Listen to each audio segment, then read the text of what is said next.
Well, homelessness and addictions continue to be difficult challenges in communities across our country. Some of you may have either struggled with these things personally or know someone who has.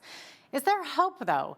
Well, today's guest says there is. Joining us from Calgary is Craig Hill. He is the executive director of the Calgary Dream Center. Welcome to Bridge City News, Craig. So great to have you on today.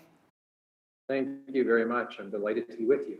Oh, wonderful. Okay, so Craig, first of all, maybe give us a snapshot of the history of the Calgary Dream Center and what you're all about. Thank you for that opportunity. I'd be happy to. We have a really special story from our beginning. We were really birthed out of the notion that there's a need, and the need was real. The need was not going anywhere, and we felt that we could address it. I'll just give you a very brief snapshot of our backstory. It was a little better than 20 years ago. There was a church in Calgary that had heard of something called the Los Angeles Dream Center that was needing people to come down and help them get off the ground. And we heard that invitation and we responded, and we found ourselves in LA, well outside of our comfort zone, doing things that we had never experienced. We were helping folks under the bridges. We were helping people in Tent City. We went down to Skid Row in LA, and we were just dealing with whatever need was presented to us and finding ways that we could offer help. And help was simple. It was sandwiches, it was clothing, it was letting folks know on the street that there was a place that was now open to help if they wanted help. And it was so impactful that we would regularly, this church in Calgary, would go down a few times a year. And as we would continue to see the impact and the fruitfulness, the vision was caught by the team, and they realized Calgary needs a dream center. And with that, well, sounds like a great idea, but how do we do this? Where do we do this? Right. And a team was put together. It was referred to as an Issachar team, a group of people that could discern the time and the season. Let's find a place and begin this dream. So one of Calgary's worst hotels, a hotel that had a reputation with police and bylaw, had a strip club, a heavy metal bar, and a third bar in it operating. That became the targeted building, and we were able to secure it. And we transformed a building that was used for very dark purposes into a facility that was going to change lives. And we opened the doors with 3 staff, and 12 residents began about 18 years ago. And since that time, we've been operating and have seen incredible impact and incredible fruit and been able to expand our influence. And with that, we feel like we've just now, 20 years later, we've kind of figured some things out, and we're just getting started. Wow, what an incredible story. So, Craig, who are these people who come to you for help, and what kinds of problems are they typically dealing with? The folks who come through our doors, this is not a cliche answer. They are truly the most everyday folks that you could expect to see. They are somebody's son, somebody's husband, brother, father. And we have gentlemen who come to us from very dire circumstance that they've lived on the streets for years, and others who have made decisions that have taken them down a path that they never fathomed that they would go down, and they are reaching out for help. So we have young men that are young adults, and we have folks that are senior in years and everything in between. We have well-educated, and we have those with no education, because the truth is, addiction and homelessness, it's no respecter of persons. It can unexpectedly sneak up on anyone, and we see all those sorts of folks here. Yeah, that's so true, Craig, because addiction doesn't discriminate, right? It can happen to absolutely anyone. You mentioned gentlemen. Is this open to only men then? Dream Center started originally as a men's facility, and it was in this one hotel that was on McLeod Trail in Calgary. And since then, we have expanded, and we have women's programming as well. We've had a women's recovery program that recently we had to press pause to because of some of the challenges, all things pandemic and facility, but we have had a women's program that will be relaunching again. And we have safe housing also for a number of women in the city. We have a couple of facilities that they're able to go to. So it's men in our program, And we have at any given time here, we have a program that's available for up to 30 men for a 7-week program where they're here at the Dream Center facility. And then they're also able to, if they like, graduate into transitional housing, which is further space within this building that they're able to stay and get themselves settled and put a recovery plan in motion. And then even beyond that, we have homes throughout the city. We have a number of properties where a person can move into, stabilize, be safe, secure, and really get reestablished and reintegrated into society. Sounds like such a wonderful program. Now, how often do your clients maybe fall off the wagon or get back into addictions again? And if they do, what's the process to help get them back on track? That's a very, very tricky question to answer and difficult process for these gentlemen because it can happen at any given moment. Now, how do you determine success rate? Well, we tell these guys that the process really is not like they've climbed a ladder and when there's an incident or an episode, they've all that motion and success now goes back to zero. It's not like that. It's a journey where they've come from here and now progressively they make it this far. And then an incident or a challenge happens, they don't have to go back to zero. They're able to continue from that place of progress. And we do see that. You'll see that it's difficult to give you a specific number because folks do go about their journeys, but it's not uncommon at all for us to see folks who they were here 7 years ago and now they're coming back and their language is, I had to come home. I had to come back for a tune-up. Recovery is challenging. The good news, however, is we see a massive amount of success and the testimonies and the feedback of life change because we're really not interested in helping people just simply put an X on their calendar where they're staying dry or sober. We are all about helping people rediscover their destiny and purpose and who they really truly were meant to be and connect with God in ways that perhaps they've never experienced before.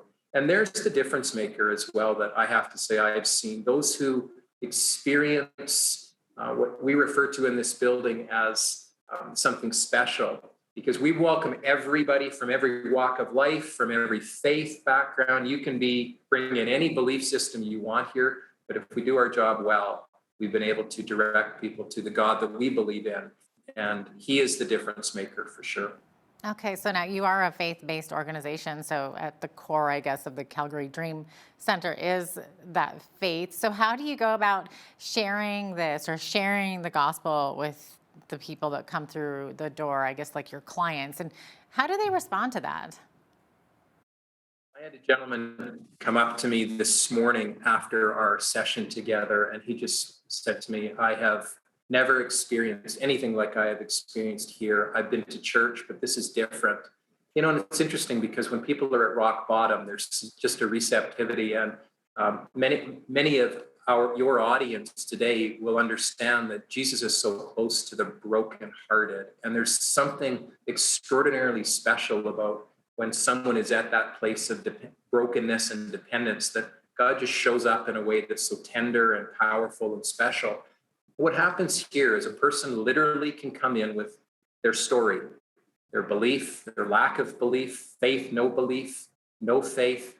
And if we've done our job well, we've given them the science, we've given them the tools, and they realize the Calgary Dream Center is different.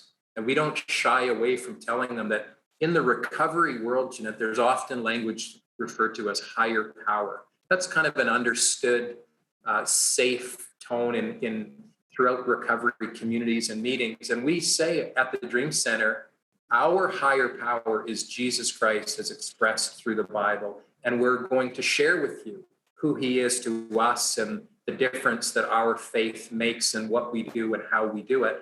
You're welcome to believe or not believe, but that's where you are. So when you come into a faith-based organization, you haven't come into a church where we're here to convert you to our belief system, but you're going to be exposed and understand why we do what we do, the way we do it, and you're going to be invited into conversations that are unique and special. And then I'll give you one more side that is on Sundays, there's a church that meets here. It's called Imagine Church, and it's fully optional for these men to attend if they like, if they don't want to. And more often than not, most of the guys hear this beautiful worship music coming from the hall and begin to poke their head in, or they've heard from someone in the building that that church is different.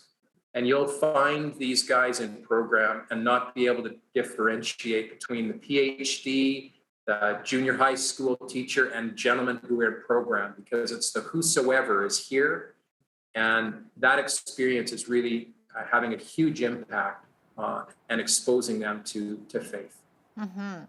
Now, Craig, a big part of recovery is finding a steady job, of course, and a stable home. So, can you maybe explain how you help these individuals get jobs and how the Calgary Dream Center's house settings work? You're right.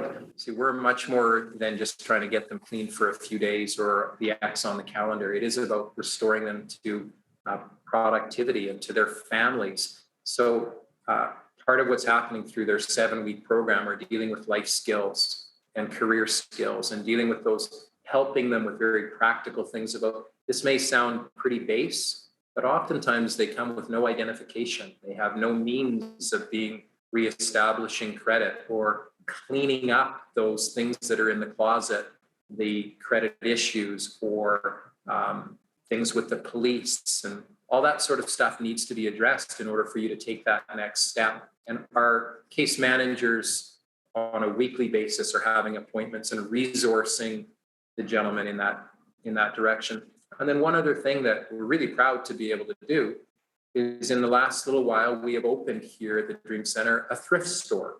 And we're able to have some of our men or women volunteer or serve at the thrift store. We have a cafe right here in the building that gives opportunity for folks to participate in. We've got staff positions that we make available to those who have graduated. So we really see it's incredible. You can come from a broken place and we'll help you to move into career and stability again. That's amazing. Now, Craig, what are the signs of addiction? Like if you notice that something is off with one of your kids at home or a loved one that you see struggling, what should we maybe be aware of? The signs that a person needs to look for would be just changes in behavior that are significant and noticeable: withdrawal, change in your rhythms of sleeping. And that may sound like, well, that's just what teenagers do. No. It's much more than that. A lack of almost a sense of suspicion and duality. Everybody is beginning to operate with a little bit of a different lifestyle. The patterns of the day-to-day just subtly start to change. And then when you feel like perhaps you're being told stories that are not true, that is a huge flag, because one of the key things that a user or someone struggling is they have to begin to paint a dual life. And the stories being woven together just don't line up with the person that you know that individual to be. So look for those little tells. And also just countenance. You can begin to see the effects of drugs as an individual is using them quite quickly.